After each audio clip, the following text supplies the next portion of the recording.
So hello guys, welcome to my another video. I hope आप सभी अच्छे होंगे एंड आप सभी की प्रिपरेशन भी अच्छी चल रही होगी।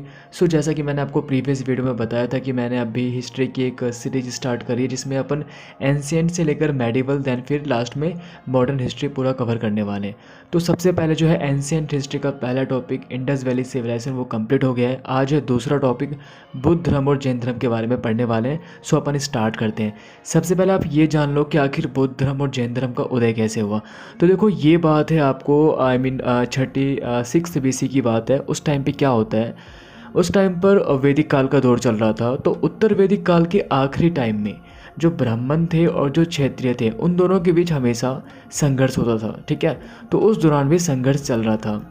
इसी समय कुछ नए संप्रदाय उभर कर सामने आते हैं। ठीक है, जिन्होंने धार्मिक सुधार करने का प्रयास किया, यानी कि कुछ धर्म में उन्होंने परिवर्तन लाना चाहा। इसी काल को धार्मिक आंदोलन सुधार का काल कहा जाता है, यानी कि धार्मिक सुधार आंदोलन। और इसी टाइम पर दो प्रकार के संप्रदाय उभर कर सामने आते हैं, जिनमें से पहला था नास्तिक और दूसरा था आस्तिक। तो आज जो हम पढ़ने वाले हैं बुद्ध धर्म और जैन धर्म, ये दोनों नास्तिक संप्रदाय से रिलेटेड है। ठीक है, सो अपन सबसे पहले बात करते हैं बुद्ध धर्म के बारे में, जिनके फाउंडर कौन थे? गौतम बुद्ध। अगर बात की जाए इनके जन्म की, तो इनका जन्म 563 BC में लुम्बिनी कपिलवस्तु में हुआ था। अगर इनकी मृत्यु की बात की जाए तो इनकी मृत्यु 483 BC में कुशीनगर में हुई थी। इनकी माता का नाम महामाया था, जो कि कोलीय वंश से रिलेटेड थी। इनके पिता का नाम शुद्धोधन, जो कि कपिलवस्तु के राजा थे और साथ ही साथ शाक्य वंश से रिलेटेड थे। इनकी वाइफ का नाम यशोधरा था, जिनकी मात्र 16 साल की एज में शादी हो जाती है। इनके बेटे का नाम राहुल था, जिसे गौतम बुद्ध जी के द्वारा एक और बंधन का नाम दिया गया। गौतम बुद्ध जी ने बगीचे में 4 दृश्य देखे और यहाँ से क्वेश्चन भी आते हैं जिनका इनके जीवन पर बहुत ही गहरा प्रभाव पड़ा। सबसे पहला बूढ़ा आदमी, दूसरा बीमार व्यक्ति, तीसरा मृत व्यक्ति और सबसे लास्ट में एक सन्यासी। सो अब बात करते हैं इनके गुरु के बारे में। गौतम बुद्ध जी के जो प्रथम गुरु थे उनका नाम था अलार कलाम। इन्हें ज्ञान की प्राप्ति कहाँ हुई थी? तो बोधगया में हुई थी। बोधगया कहाँ पे है? गया, यानी कि बिहार में। 35 वर्ष की एज में गौतम बुद्ध जी को ज्ञान की प्राप्ति हुई। ज्ञान की प्राप्ति को बौद्ध धर्म में बुद्धत्व कहा जाता है। ये क्वेश्चन आता भी है कि ज्ञान की प्राप्ति को बौद्ध धर्म में किस नाम से जाना जाता है, तो इसका सही आंसर होगा बुद्धत्व। इनके जो शिष्य थे, इनके जो फेवरेट शिष्य थे, उनका नाम था आनंद। और ये इन्हें कहाँ पे मिलते हैं? तो वाराणसी के नज़दीक मिलते हैं। इन्होंने आखिरी उपदेश किसे दिया था? तो सुबोध को दिया था। सुबोध कौन थे? इसके शिष्य थे। गौतम बुद्ध जी ने 4 आर्य सत्य यानी कि नोबेल ट्रुथ के बारे में भी बताया है। सबसे पहला था दुख, दूसरा दुख समुदाय, तीसरा दुख निरोध एंड चौथा दुख निरोध का मार्ग।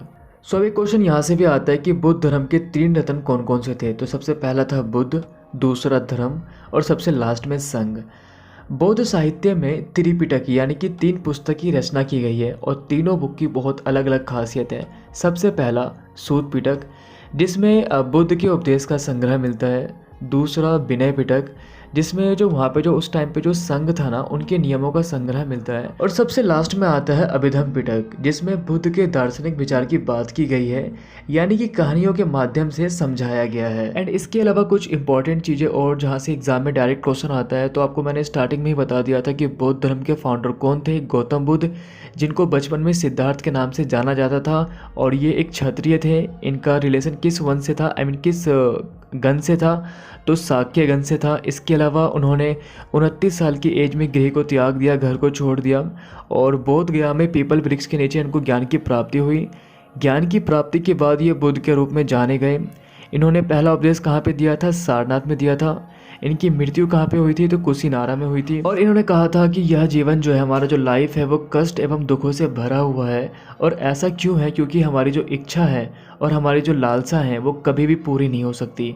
सही बात है। जैसे हमने मान के चलो 1 लाख रुपए कमा लिए, तो फिर हमारे मन में ये आता है कि भाई हमें उससे ज़्यादा कमाना है, 2 लाख कमाना है, 3 लाख कमाना है। तो वो यहाँ पे वहीं कह रहे हैं। और इन्होंने जो है ये जो शिक्षा दी है किस भाषा में दी है? तो प्राकृत भाषा में दी है। प्राकृत भाषा में इन्होंने शिक्षा दी है सामान्य लोगों को। ओके, आपने उपनिषद के बारे में ज़रूर पढ़ा होगा, मैं आपको फिर से बता देता हूँ कि उपनिषद की संख्या कितनी है, 108 है, और ये जो है उत्तर वैदिक ग्रंथ का हिस्सा है। इसका मतलब होता है गुरु के समीप बैठना। इसमें क्या होता है कि टीचर और स्टूडेंट के बीच बातचीत का संकलन किया जाता है। सो ये सारा कुछ बौद्ध धर्म से रिलेटेड था। आई होप आपको अच्छे से समझ में आ गया होगा। सो अब अपन बात करते हैं जैन धर्म के बारे में। अच्छा, पहले मैं आपको जैन धर्म से रिलेटेड कुछ इंपॉर्टेंट चीज़ें बता देता हूँ। सबसे पहले तो आप ये सुन लो कि जैन धर्म में कुल मिलाकर 24 तीर्थकर हुए थे, और इसके जो फाउंडर थे उनका नाम था ऋषभ देव, जिनको हम आदिनाथ या फिर वृषभनाथ के नाम से भी जाना जाता है। और इसके जो सबसे आखिरी तीर्थकर थे, यानी कि जो 24वें तीर्थकर थे, उनका नाम क्या था? उनका नाम था आपको महावीर स्वामी। सो अब अपन पढ़ते हैं महावीर स्वामी जी के बारे में। तो जैसा कि मैंने आपको स्टार्टिंग में ही बता दिया कि महावीर स्वामी जी ये जैन धर्म के 24वें तीर्थकर थे। इनका जन्म कहाँ पे हुआ था? इनका जन्म जो है 540 BC में कुंदग्राम वैशाली में हुआ था। इनकी मृत्यु कब हुई थी? तो 468 BC में कहाँ पे हुई थी? पावापुरी में हुई थी। इनके बचपन का नाम वर्धमान था। ज्ञान की प्राप्ति के बाद इन्हें महावीर स्वामी के नाम से जाना गया। इनके पिता का नाम क्या था? इनके पिता का नाम सिद्धार्थ था, जो कि गायत्री कुल से रिलेटेड थे। इनकी माता का नाम क्या था? इनकी माता का नाम तिरसाला था, जो कि लिच्छवी के राजा चेतक की बहन थी। और इनकी वाइफ का नाम क्या था? इनकी वाइफ का नाम यशोदा था। सो अब बात करते हैं इनकी पुत्री के बारे में। इनकी जो बेटी थी उनका नाम था प्रियदर्शिनी या फिर अनुजा।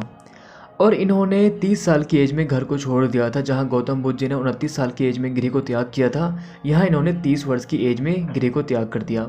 इन्हें ज्ञान की प्राप्ति कहाँ पर हुई थी? तो जाम्बिक ग्राम में हुई थी, साल वृक्ष के नीचे। और कौन सी रिवर? तो ऋजुपालिका नदी के किनारे इन्हें ज्ञान की प्राप्ति हुई थी। और वहीं दूसरी तरफ गौतम बुद्ध जी को निरंजना नदी के किनारे ज्ञान की प्राप्ति हुई थी। तो आप इस दोनों क्वेश्चन को अच्छे से याद कर लेना। गौतम बुद्ध जी को किस नदी के किनारे ज्ञान की प्राप्ति हुई थी? तो निरंजना। और जो हमारे महावीर स्वामी जी थे उनको किस नदी के किनारे जो है ज्ञान की प्राप्ति हुई? तो ऋजुपालिका नदी के किनारे। 42 साल की एज में महावीर स्वामी जी को ज्ञान की प्राप्ति हुई। और ज्ञान की प्राप्ति को जैन धर्म में केवल्य कहा गया है। इन्होंने पहला उपदेश कहाँ पे दिया था? तो राजगीर में दिया था।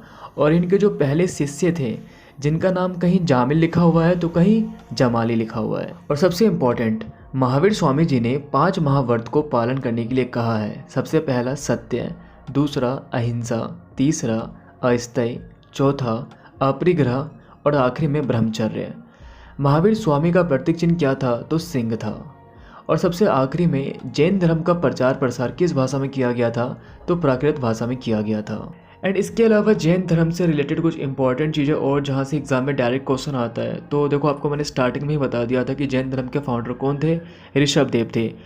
ठीक है, तो जैन धर्म के हमारे आखिरी तीर्थकर कौन थे? तो इसका आंसर हो जाएगा महावीर स्वामी जी। और ये वज्जी संघ से रिलेटेड थे। इसके अलावा इनका संबंध लिच्छवी कुल से था और ये एक क्षत्रिय राजकुमार थे। 30 वर्ष की एज में इन्होंने घर को छोड़ दिया। 12 वर्ष तक इन्होंने एकांत जीवन व्यतीत किया। देन जाकर इनको ज्ञान की प्राप्ति हुई। इन्होंने एक स्टेटमेंट दिया था कि सत्य जानने की इच्छा रखने वाले प्रत्येक स्त्री एवं पुरुष को अपना घर छोड़ देना चाहिए। इसके अलावा अहिंसा के नियम का पालन करना चाहिए, जीवन को कष्ट नहीं देना चाहिए और ना ही उनकी हत्या करनी चाहिए। महावीर जी ने जो शिक्षा दिया वो किस भाषा में दिया था? आपको मैंने स्टार्टिंग में बता दिया था, तो प्राकृत भाषा में दिया था। देश के अलग अलग हिस्सों में प्राकृत के अलग अलग रूप फेमस थे। जैसे मगध में प्राकृत भाषा मगधी कहलाती थी। ठीक है, आप इसको अच्छे से याद कर लेना। इसके जो अनुयायी थे, जो महावीर स्वामी के जो अनुयायी थे, वो भिक्षा मांगते थे, सादा जीवन व्यतीत करते थे, चोरी वगैरह नहीं करते थे, ब्रह्मचर्य का पालन करते थे। पुरुषों को वस्त्रों सहित सब कुछ त्याग देना पड़ता था। इनके जो अनुयायी थे वो भिक्षु और भिक्षुनी बन जाते थे। यानी कि जो भिक्षु थे वो मेल और जो भिक्षुनी वो हो गया फीमेल। इनका मुख्य काम क्या था? भिक्षा मांगना। व्यापारियों ने जैन धर्म का समर्थन किया था उस दौरान। ये धर्म जो है आपको उत्तर भारत, गुजरात, तमिलनाडु और कर्नाटक में बहुत अच्छे तरीके से फैल चुका था। जैन धर्म की शिक्षा 1500 साल पहले वल्लभी नामक स्थान गुजरात पर लिखी गई थी। यानी कि वल्लभी नामक स्थान कहाँ पे है? गुजरात में है, तो वहीं पे ये लिखी गई थी। एंड इसके अलावा बौद्ध धर्म और जैन धर्म के जो अनुयायी थे वो संघ में रहते थे, संघ यानी कि संगठन में रहते थे, जहाँ पे बहुत सारे जो इनके जो अनुयायी थे वो एक साथ रहते थे। सो फाइनली आज का जो है ये जैन धर्म टॉपिक भी कंप्लीट हो गया। अब मैं आपसे 2 क्वेश्चन पूछने वाला हूँ। सो आपको इन दोनों क्वेश्चनों का आंसर कमेंट करना है। सबसे पहला क्वेश्चन तो ये है कि कार्ले गुफा किस स्टेट में सिचुएटेड है। पहला क्वेश्चन क्या है, कार्ले गुफा किस स्टेट में सिचुएटेड है। और दूसरा क्वेश्चन ये है कि जो जो गौतम बुद्ध जी थे इनके बचपन का नाम क्या था। गौतम बुद्ध जी के बचपन का नाम क्या था, आपको इन 2 क्वेश्चनों का आंसर कमेंट करना है। सो फाइनली आज का जो टॉपिक था यानी कि बौद्ध धर्म और जैन धर्म वो अपना हो गया है डन। तो आप लोगों से रिक्वेस्ट है आप लोग ज़रूर कमेंट करना और कमेंट करके ये बताना कि आपको आज की वीडियो कैसे लगी। अगर इसमें कुछ इंप्रूवमेंट करना है तो मैं वो ज़रूर करूँगा। और बाकी अगर आपको आज की वीडियो सच में अच्छी लगी हो तो वीडियो को लाइक कर देना। और अगर आपने अब तक चैनल को सब्सक्राइब नहीं किया है तो याद से कर देना। सो अपन अब मिलते हैं हिस्ट्री के नेक्स्ट 3rd टॉपिक के साथ।